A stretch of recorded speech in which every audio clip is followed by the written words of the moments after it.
할렐루야. 가정을 이루고 사는 사람이라고 하면 누구나 다 행복한 가정을 갖기를 소원합니다. 또한 행복한 가정을 이룰 수 있는 그런 간절한 마음도 있어야 되지만 우리에게 지식도 있어야 됩니다. 오늘 행복한 가정을 이루기를 원해서 이루기를 원하면서도 실패한 사람들이 가장 큰 원인은 마음은 있는데 지식이 부족하다는 데 있습니다. 그렇기 때문에 교육을 받는다고 하는 것은 참으로 중요한 것입니다. 행복한 가정을 이루는 방법을 조금 일찍 알았더라면 이렇게 불행하게 살지는 않았을 텐데라고 하는 그런 후회함이 있습니다. 어떻게 살아야 행복한 가정을 이룰 수 있는지 몰라서 허송세월을 살으셨던 60대 부부가 뒤늦게 후회와 통탄의 아픔을 호소하는 것을 본 적이 있습니다. 이처럼 나이를 막론하고 교육이라고 하는 것은 우리에게 매우 중요한 것입니다. 행복한 가정을 이루려면 어떻게 해야 됩니까? 그 하나가 남자들은 아내와 함께 살아야 됩니다. 남자들은 아무리 똑똑하고 잘난 사람이라고 할지라도 아내와 함께 살아야지, 아내 없이 혼자 산다고 한다면 결코 행복한 삶을 누릴 수가 없습니다. 잠언서 18장 22절에 아내를 얻는 자는 복을 얻고 여호와께 은총을 받는 자니라 말씀해요. 창세기 1장에는 하나님께서 천지 만물을 창조하신 다음에 마지막으로 아담이라고 하는 한 남자를 만드셨어요. 하나님은 아담을 위하여 에덴 동산을 만들어 주셨고, 에덴 동산은 낙원과 같은 곳이었습니다마는 그러나 아담은 행복하지를 못했어요. 왜 행복하지 못했느냐? 아담이 혼자 살았기 때문이에요. 하나님은 이렇게 혼자 살아간 아담을 위하여 돕는 배필을 만들어 주셨어요. 그리고 두 사람이 합하여 한 가정을 이루게 하시는데 이것이 인류 최초의 가정입니다. 우리 인생은 하나님께서 우리의 가정을 이루신 목적대로 살아가야 됩니다. 하나님께서 가정을 만들어 주신 목적이 무엇입니까? 하나님의 영광을 위해서 살아야 합니다. 우리 자녀들이 행복하고 잘 살 때 부모에게 영광이 되고 축복이 되듯이 하나님께서 우리에게 가정을 주신 것은 하나님의 영광을 위하고 우리의 행복을 위해서 하나님께서 가정을 주셨어요.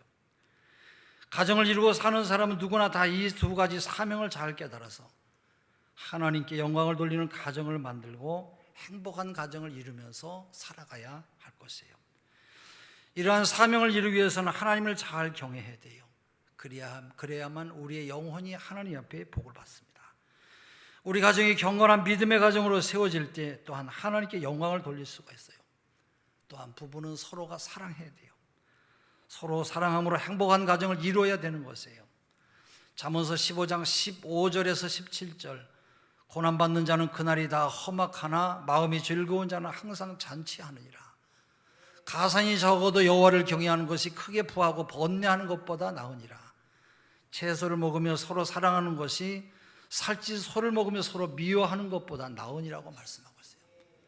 가난하게 살아도 부부가 서로 사랑하면서 하나님을 경외하면서 산다고 한다면 세상에 줄 수 없는 가장 귀한 행복을 얻을 것이에요. 그러나 돈이 많은 부자라서 대골 같은 집에서 산다고 할지라도 하나님을 경외하지도 않고 믿음 생활도 하지 않고 밤낮 마귀 종노릇이나 하며 악한 세상 가운데 속해 산다고 한다면 그런 가정은 하나님께 영광을 돌릴 수가 없는 것이에요.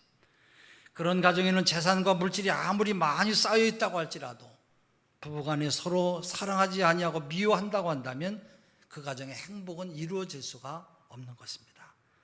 우리는 하나님을 경외하고 서로 사랑함으로써 하나님께 영광을 돌리는 가정, 행복한 가정을 만들어 가야 할 것이에요. 그러기 위해서는 우리 가정의 남편이 가정의 머리가 되어야 됩니다. 에베소서 5장 22절에서 24절, 아내들이여 자기 남편에게 복종하기를 죽게 하듯 하라. 이는 남편이 아내의 머리됨이 그리스도께서 교회의 머리됨과 같음이니 그가 바로 몸의 구주시니라. 그러므로 교회가 그리스도에게 하듯 아내들도 범사에 자기 남편에게 복종할지니라 말씀해요. 행복한 가정을 이루기 위해서 아내가 남편에게 어떻게 해야 되는지를 말씀하고 있어요. 아내들은 남편에게 복종하기를 죽게 하듯 하라고 말씀하고 있어요. 왜 그렇습니까? 남편이 아내의 머리가 되기 때문에 그래요. 예수님이 교회의 머리가 된 것처럼 남편은 아내의 머리가 되기 때문에 남편에게 복종하라는 것이에요. 여기서 말하는 머리는 바로 리더십을 말해요. 어떤 공동체든지 리더가 있어야 되고 질서가 있어야 돼요. 리더가 없는 공동체는 망하고 말 것이에요. 온전한 가정을 이루기 위해서 하나님은 남편을 머리로 세워주셨어요. 또한 남편이 먼저 지으심을 받았기 때문이에요. 하나님은 남자를 먼저 만드신 다음에 그 후에 아담이 독초하는 것이 보기 좋지 않아서 아담을 깊이 잠들게 한 다음에 갈비뼈를 뽑아서 하와를 만드셨어요. 그리고 그 후에 생육하고 번성하라고 말씀하셨어요.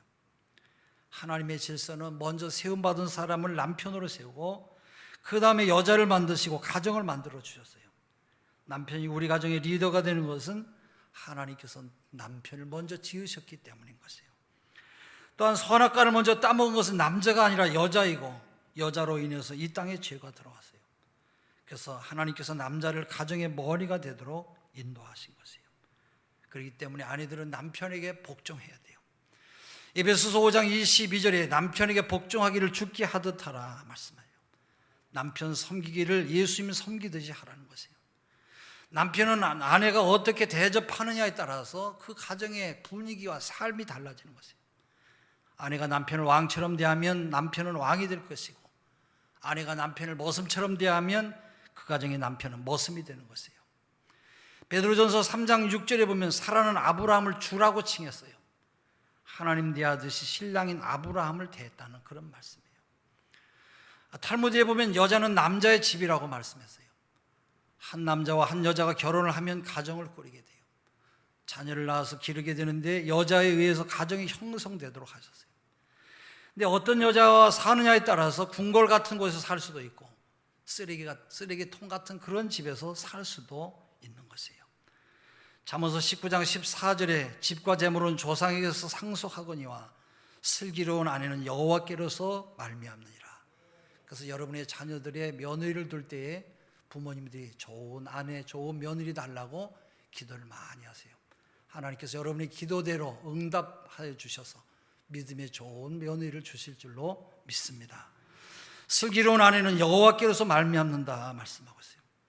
아무리 부모에게 많은 재산을 상속받아서도 아내를 잘 만나지 못하면 무용지물이에요. 그러므로 부모님에게 집과 재물을 물려받는 것보다 더 중요한 것은 슬기로운 아내를 얻으라는 것이에요. 슬기로운 아내를 얻는 것은 하나님으로부터 오는 축복인 것이에요. 탈무드에는 세상에서 가장 행복한 남자는 좋은 아내를 얻는 남자라고 말했어요. J.A. 우드는 남자의 일생을 위해 가장 좋은 것은 아내를 선택하는 것이라고, 좋은 아내를 선택하는 것이라고 말했어요. 스펄전 목사님은 착한 아내와 건강한 남자에게 가장 좋은 재산이다 그렇게 말했어요. 착한 아내와 건강한 남자에게 가장 귀한 재산이라는 거예요. 이렇듯이 좋은 아내를 얻으면 사람들로부터 효자라고 하는 말을 듣고 자식을 잘 길렀다고 하는 말을 듣고 또한 성공했다고 하는 말을 들어요. 남자가 아무리 좋은 가정을 만들려고 애를 써도 아내들은 여자가 못됐으면 가정의 힘을 잃는 것이에요.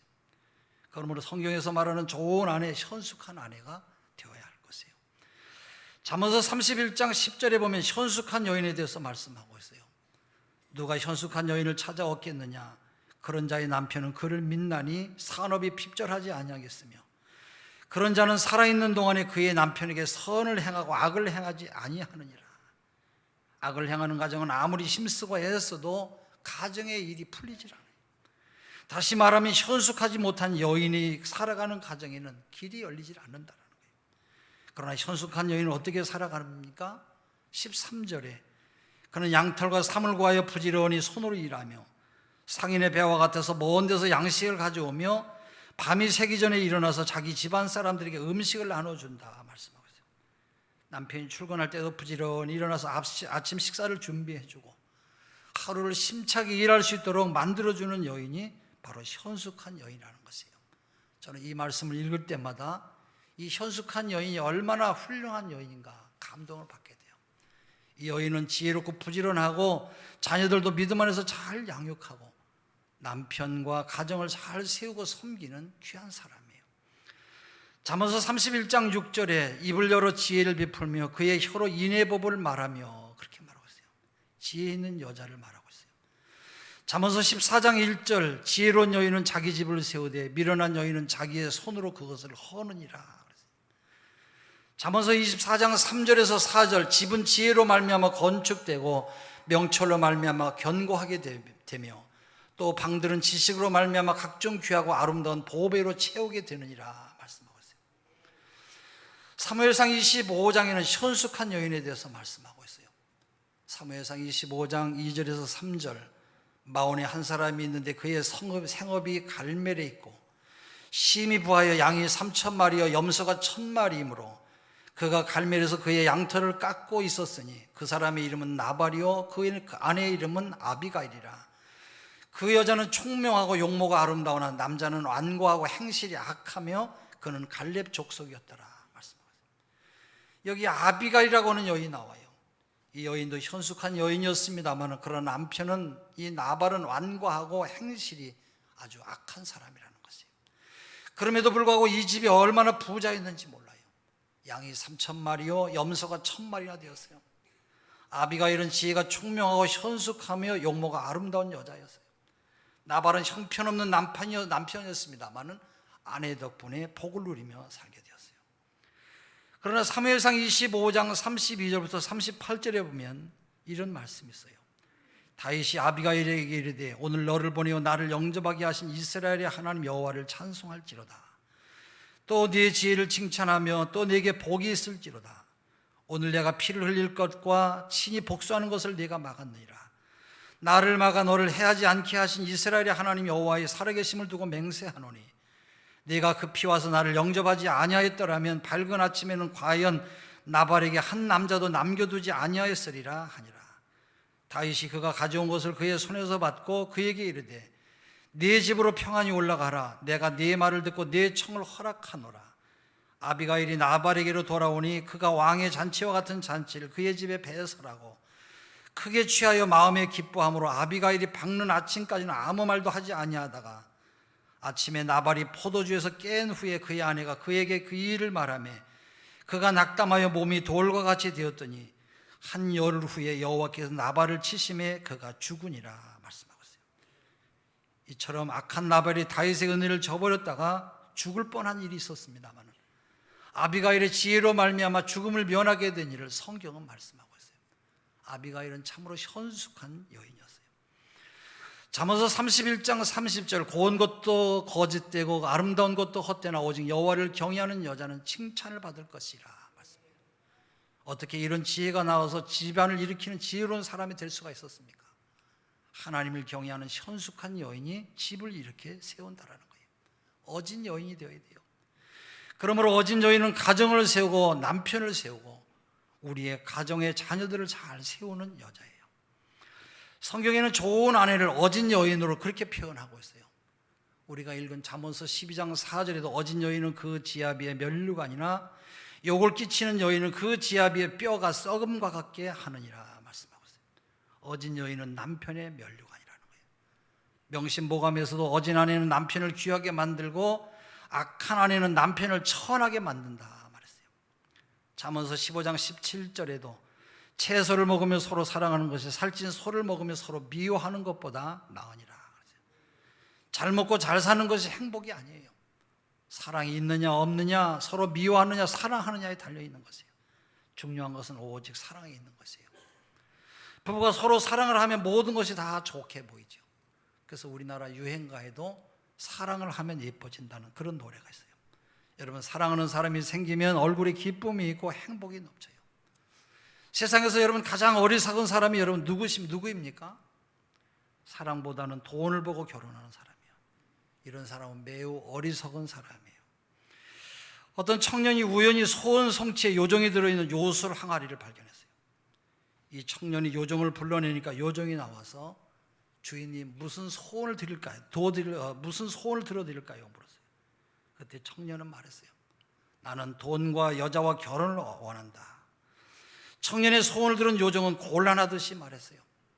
주인님, 저는 3가지 소원을 다 한꺼번에 들어드릴 수는 없습니다. 한 가지만 말씀하세요. 3가지 모두를 갖고 싶었던 청년은 꾀를 내어서 이렇게 대답했어요. 돈, 여자, 결혼. 청년의 짧은 대답을 들은 요정은 예, 주인님 잘 알겠습니다. 한 달 뒤에 그의 소원이 이루어졌는데 이 청년에게는 돈, 여자, 실성한 여자가 찾아오게 됐다는 거예요. 여러분, 이처럼 사랑은 생각하지 아니하고 돈밖에 모르는 사람은 어리석은 사람이라는 것이에요. 남자들에게 자신감을 주는 것이 세 가지가 있어요. 그 하나는 첫째는 좋은 옷을 입는 것이고, 둘째는 좋은 가정을 갖는 것이고, 셋째는 좋은 아내를 얻는 것이에요. 어진 아내는 남편의 잘못을 용서하고 남편의 부끄러운 과거를 말하지 않아요. 어진 여인은 남편을 용서해요. 여러분, 남편의 부족한 점을 말하지 않고 기도로 채우고 사랑으로 채우고 바로 좋은 점을 이야기하는 사람이에요. 그런 여인이 가정을 세우는 현숙한 여자예요. 또한 현숙한 아내는 남편을 이해하고 사랑하는 사람이에요. 서로 행복하게 해주는 말을 해야 돼요. 말이라고 하는 것은 참 중요해요. 말 한마디가 어떤 때는 엄청난 힘을 가지고 있어서 사람을 죽이기도 하고 살리기도 하는 것이에요. 잠언서 18장 21절에 죽고 사는 것이 혀의 힘에 달렸나니 혀를 쓰기 좋아하는 자는 혀의 열매를 먹으리라 말씀하세요. 행복한 부부가 되려면 서로 칭찬하는 말을 많이 해줘야 돼요. 서로 인정해주고 격려하는 말을 해야 돼요. 음식을 먹을 때도 맛이 없어도 내가 지금까지 먹어본 음식 중에 제일 맛있는 음식 같다고, 여러분 이런 말을 한다고 하면서 먹는다고 한다면 음식을 만든 사람이 여러분 얼마나 기분이 좋겠어요. 먹은 뒤에는 고맙습니다, 잘 먹었습니다, 수고했습니다, 여러분 그렇게 말해보세요. 아마 여러분의 가정에 행복의 웃음꽃이 활짝 필 것이에요. 얼굴이 좀 못생겨서도 나는 이 세상에서 당신처럼 예쁜 여자를 본 적이 없습니다. 옛날에는 안 그런 것 같은데 보면 볼수록 당신은 너무 예쁩니다. 이런 말을 한다고 하면 정말로 행복한 가정이 될 것이에요. 여러분, 행복하게 해주는 말이 보약보다 낫습니다. 항상 좋은 말, 행복하게 해주는 그런 말만 골라서 할 수 있기를 바랍니다. 어떤 자매가 있었어요. 이 자매는 남편과의 불화로 한순간도 행복한 적이 없었어요. 그러던 중에 전도를 받아서 교회로 나가게 되었는데 어느 날 목사님이 설교를 하시는데 행복한 가정이 되려면 서로 칭찬하며 사세요. 이 말씀을 듣고 남편을 칭찬해 보려고 했습니다만 남편을 생각해 보면 남편의 행동을 보면 칭찬할 것이 아무것도 없었어요. 하나님 앞에 기도해서 하나님, 남편을 칭찬할 수 있도록 하나님 좋은 점을 보이게 해주세요. 하루는 남편이 퇴근하고 돌아와서 소파에 앉아 신문을 보고 있는데 오렌지색 티셔츠가 아주 멋있게 보였어요. 이 아내는 남편에게 여보, 오늘 당신이 아주 얼굴이 환하게 보입니다, 너무 멋있습니다, 칭찬의 말을 했더니 남편이 깜짝 놀라면서 바라봤어요. 항상 아내에게 비판만 들어왔던 남편은 너무 기뻐가지고 별 소리를 다 듣는구만 그러면서 웃었습니다마는 그날 이후부터 자매는 하루에 한 가지씩 남편의 칭찬을 해주면서 바로 좋은 점을 찾아내서 칭찬해 주었다고 그래요. 그랬더니 이 남편은 아내를 따라서 교회에도 나오게 되었어요. 그 후에 이 가정은 그리스도 안에서 아주 예수를 잘 믿는 화목한 가정이 되었다는 것이에요. 할렐루야. 이럴 때는 아멘을 해야 되는데 아멘을 하고 가만히. 미국의 유명한 여자 가운데 패티라고 하는 사람이 있어요. 이 여인은 미모와 지식과 재주가 아주 대단한 사람으로, 또 이 사람은 말도 잘해서 사람들을 웃기고 언제나 즐겁게 해주는 그런 사람이에요. 남편은 성품이 아주 좋고 점잖은 그런 사람이에요. 근데 아내 패티에게 나쁜 습관이 하나 있는데 이 사람은 남편의 부족한 점이나 실수한 점을 이야기하면서 사람들을 웃기는 것이었어요. 마음씨 착한 남편은 처음에는 함께 웃으면서 넘겼어요. 근데 계속 그렇게 남편의 단점을 지적하면서 사람들을 웃기니까 그 다음부터 이 남편은 점점 말을 하지 않게 되었고, 아내가 외출할 때 함께 외출을 가지 않았어요. 왜냐? 망신당할 게 뻔했기 때문에 그래요.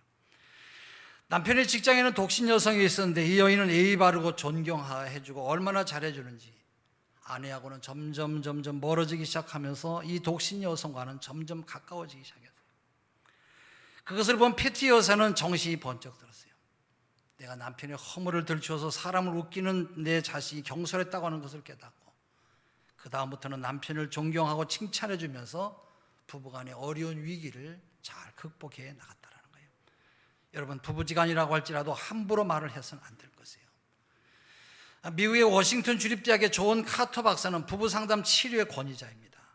그는 30년 동안에 3,000쌍의 부부를 연구하면서 이혼할 수밖에 없는 4가지 이유를 찾아내는데 이혼하는 첫째가 바로 뭐냐면 부부가 서로 비난하는 것이에요. 너 잘났다, 너 뭐가 못났다. 그래서 살 맛이 나겠어요? 두 번째는요, 변명하는 것이에요. 세 번째는 서로 멸시하고 경멸하는 것이고요. 네 번째는 서로가 담을 쌓는 것이에요. 이런 가정은 깨어진다는 거예요. 논문의 결과처럼 특별히 서로 격려해주고 인정해줘야 될 부부가 서로 비난하는 것이 얼마나 우리의 가정을 불행하게 만드는지를 알 수가 있는 것이에요. 여러분, 사랑하는 마음으로 격려하면서 살면 여러분의 가정에 기적이 일어날 줄로 믿습니다. 행복한 부부가 되려면 행복하게 해주는 말을 하세요. 언제나 긍정적인 말만 하세요. 아무리 여러분 절망적인 상황일지라도 점점 여러분이 그런 긍정적인 행복한 말로 여러분의 가정을 꾸며나가면 여러분의 가정은 점점 나아질 것이에요. 협력하여 선을 이루어질 것이고 바로 전화위복이 될 것이에요. 그리고 항상 서로에게 감사하다고 하는 말을 하세요. 지금까지 건강하게 살아줘서 감사합니다. 고맙습니다. 여러분, 사랑의 말을 하면 반드시 행복해져요. 사랑은 조건 없는 자기 용납이고 자기 희생이에요. 어진 여인은 남편을 칭찬하는 말을 잘해요. 남편이 부족해도 칭찬하고 실수를 비록 했을지라도 덮어주고 넘어가며 칭찬하는 것이에요. 그래서 칭찬은 보약과 같다는 것이에요. 또한 믿음의 말, 축복의 말, 용기를 주는 말을 해서 남편을 귀하게 세워주는 것이에요. 남편이 가장 싫어하는 아내, 거센 아내는 남편에게 대드는 아내예요. 특별히 말이 많은 아내를 싫어한다고 그래요. 어느 기독교 기관에서 1,500상 부부를 설문조사했는데 그 질문의 내용이 아내에 대한 남편의 가장 큰 불만이 무엇입니까? 가장 많은 답이 자기 말만 많이 하고 남편의 말에 귀를 기울여주지 않는 아내가 가장 싫다고 하는 그런 대답이 나왔다고 그래요. 잠언서 9장 13절, 미련한 여인이 떠들며 어리석어서 아무것도 알지 못한다, 그렇게 말하고 있어요. 미련한 여자는 떠들기를 잘하고 어리석다라는 거예요. 잠언서 25장 24절에 다투는 여인과 함께 큰 집에서 사는 것보다 움막에서 혼자 사는 것이 나으니라. 얼마나 잔소리를 심하게 하면 움막에 가서 혼자 사는 게 낫다고 하겠어요. 잠언서 21장 19절, 다투며 성내는 여인과 함께 사는 것보다 광야에서 사는 것이 나으니라. 잠언서 15장 1절, 유순한 대답은 분노를 쉬게 하여도 과격한 말은 노를 격동시키느니라. 잠언서 15장 4절, 온순한 혀는 곧 생명나무이지만 패역한 혀는 마음을 상하게 하느니라. 잠언서 18장 21절, 죽고 사는 것이 혀의 힘에 달렸나니 혀를 쓰기 좋아하는 자는 혀의 열매를 먹으리라. 어진 여인은 말이 유순하고 행복한 여자예요. 그래서 행복한 가정을 이루게 되는 것이에요. 어진 여인은 남편에게 겸손하고 교만하지 않아요. 남편보다 지식이 더 많고 능력 있고 더 잘났어도 남편이 자기의 머리인 줄 알고 남편 앞에서는 언제나 겸손한 것이에요. 남편보다 더 많이 알고 있어도 나는 잘 모릅니다 말하는 거예요. 남편보다 더 잘해도 난 잘 못해요 라고 말하는 것이에요. 그리고 난 당신 없이는 하루도 살 수가 없습니다, 이런 말을 하는 사람, 이런 사람이 지혜로운 여인인 것이에요. 이런 여인은 남편으로 하여금 즐겁게 아내를 돕게 만들어요. 이런 여인이 남편의 사랑을 받으면서 행복한 삶을 살아가는 것입니다. 그러나 어리석은 여자는 남편 앞에서 교만하게 행동해요. 교만한 여인은 남편의 사랑을 받을 수가 없어요. 중국의 유명한 학자인 양자는 여행을 하다가 여관에 묵게 되었어요. 보니까 여관 주인은 두 여자를 데리고 살고 있었어요. 한 여자는 아주 미인이고 한 여인은 아주 못생긴 추녀였어요. 근데 여관 주인은 미인 아내보다 못생긴 아내를 더 사랑했어요. 이상히 여긴 양자가 여관 하인을 불러서 물어봤어요. 아니, 어떻게 이 여관 주인은 미인 아내보다 추녀인 아내를 더 사랑합니까? 하인이 대답했어요. 그 미인은 자기가 미인인 줄 알고 늘 교만해서 도리어 주인의 미움을 사고, 조금 못생겼지만 추녀는 겸손함으로 자신의 얼굴을 못생긴 것을 겸손히 감추기 때문에 주인의 사랑을 받는 것입니다. 깊은 깨달음을 얻은 양자는 제자들에게 이렇게 말을 했어요. 어진 이를 향하면서도 겸손한 사람은 어디를 가도 사랑을 받는다라고 교훈을 했어요. 통계에 의하면 남편이 사랑하는 아내는 어떤 아내일까라고 하는 질문에 가장 많은 답을 한 것이 남편을 믿어주고 순종하는 아내, 남편을 인정하고 높여주는 아내, 남편의 감정을 이해하는 아내라고 그렇게 말했어요. 어진 여인은 남편을 존중하고 남편에게 예의를 지키는 사람이에요. 사라처럼 남편 아브라함을 주라고 높이고 존경해요. 아브라함이 남편이 돼도 마치 딸이 아버지를 대하듯이 겸손하게 되세요. 사랑하는 우리 성도 여러분, 남편을 여러분의 가정의 머리로 세우시고 남편을 언제나 늘 높이시는 여러분의 삶이 되시기를 바랍니다. 기도하겠습니다.